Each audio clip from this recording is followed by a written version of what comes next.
কুল হুয়াল্লাহু আহাদ, আল্লাহ এক, আল্লাহুস সামাদ, আল্লাহ কারো মুখাপেক্ষী না, লাম ইয়ালিদ ওয়া লাম ইউলাদ, আল্লাহ কাউকে জন্ম দেন নাই, কারো কাছ থেকে জন্ম নেন নাই, ওয়ালাম ইয়াকুল্লাহু কুফুয়ান আহাদ, আল্লাহর সমকক্ষ আর কেউ নাই। আল্লাহ ছিলেন, আল্লাহ আছেন, আল্লাহ থাকবেন। কোন দিন থাকবেন, কতদিন থাকবেন, কতটুকু সময় থাকবেন, এই প্রশ্ন করা জায়েজ নাই। কারণ আল্লাহ ছিলেন, আল্লাহ আছেন, আল্লাহ থাকবেন। আল্লাহ নিজেই আয়াতুল কুরসিতে বলতেছেন, আল্লাহু আকবার ওয়ালিল্লাহিল হামদু বিসমিল্লাহির রহমানির রহিম। আল্লাহু লা ইলাহা ইল্লা হুয়াল হাইয়ুল কাইয়্যুম। আল্লাহু আকবার বলেন।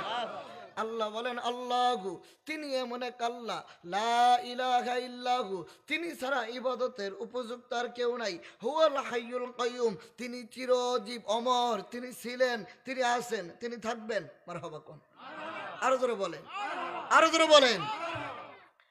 কতদিন থাকবেন এই কথা বলা যাবে না কেন? আল্লাহ পাক আর রহমানে বলেন, কুল্লু মান আলাইহা ফান ওয়া ইয়াবকা ওয়াজহু রাব্বিকা যুল জালালি ওয়াল ইকরাম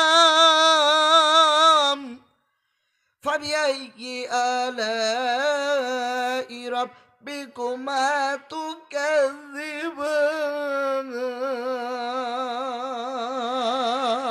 বলেন আল্লাহু আকবার।